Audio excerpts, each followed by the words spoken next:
Bonjour, lors de cette dernière et courte capsule du module 1, nous souhaitons vous proposer une première étape fondamentale avant de vous lancer dans n'importe quelle démarche de mobilité durable, soit celle du diagnostic. En tant qu'organisme du milieu touristique et de l'événementiel, vous souhaitez évidemment maximiser le potentiel de vos initiatives et pour ce faire, il est important de prévoir une phase de planification qui commence par la réalisation d'un diagnostic des besoins. Cette première démarche vous permettra de mieux comprendre les réalités spécifiques à votre organisation et d'identifier les pistes de solutions les plus adaptées et favorables à votre contexte.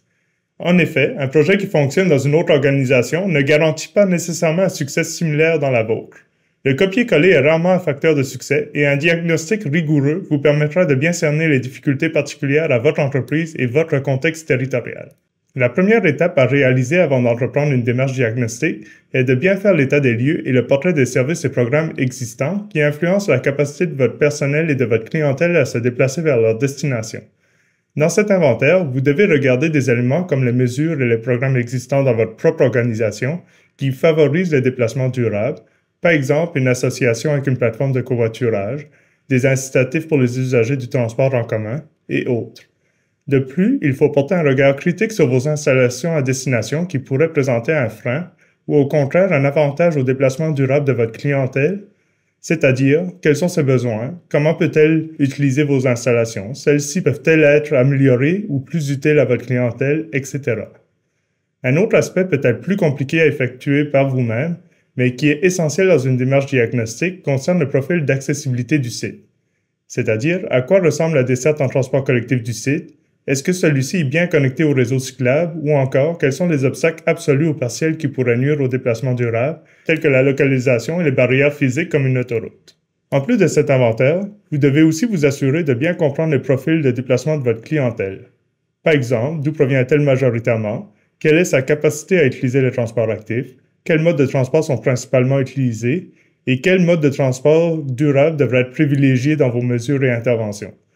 En connaissant la provenance de votre clientèle, vous pouvez conclure que les personnes qui résident à moins d'1 kilomètre pourraient favoriser des modes comme la marche ou le vélo, alors que d'autres personnes résidant à plus de 5 km pourraient plutôt être susceptibles d'utiliser des modes comme le transport en commun ou le covoiturage.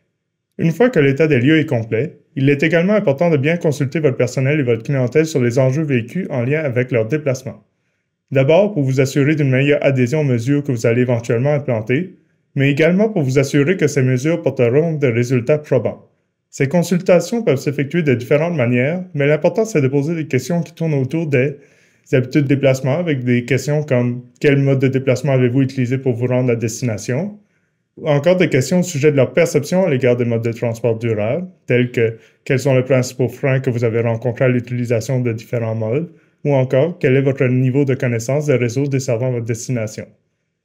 Vous pouvez également poser des questions sur leur intérêt ou capacité à délaisser la voiture, comme par exemple, quel est votre niveau d'intérêt à utiliser d'autres modes de transport, ou est-ce que la présence de places réservées au covoiturage pourrait vous encourager à utiliser ce mode de transport.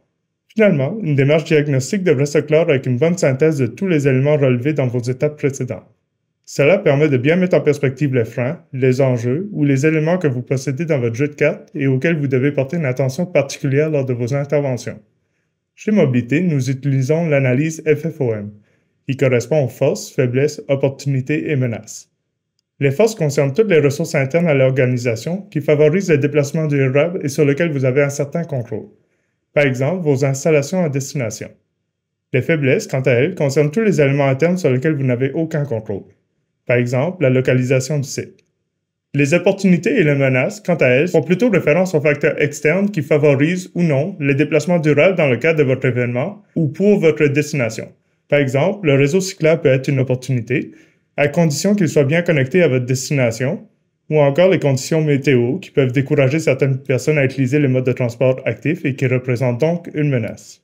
Afin de bien illustrer notre utilisation de l'analyse FFOM, voici quelques exemples de facteurs pouvant influencer le déplacement durable dans votre organisation et comment les classer. Disons par exemple que votre site possède des supports à vélo à l'abri des intempéries, ou encore que la proximité de certaines installations telles qu'un centre communautaire participe à favoriser les déplacements actifs sur le site. S'agit-il d'une force, d'une faiblesse, d'une opportunité ou d'une menace? Dans ce cas-ci, il s'agit d'une force puisqu'il s'agit de facteurs internes sur lesquels vous pouvez miser pour favoriser les modes de transport durables. Maintenant, imaginons qu'il n'existe aucune plateforme de covoiturage mise à disposition de votre clientèle pour se rendre à votre événement et que le service de transport en commun local est peu adapté aux besoins de votre site et de votre clientèle. Ce scénario serait classé comme une faiblesse car il s'agit de moyens que votre organisation peut prendre en main en proposant par exemple un outil pour jumeler les potentiels covoitureurs.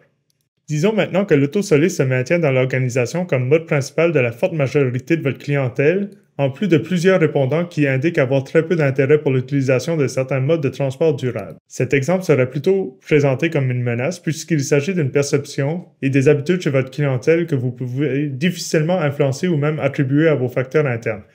Il faudra donc redoubler d'efforts pour intéresser la clientèle à envisager de nouvelles options et améliorer leur perception à cet égard.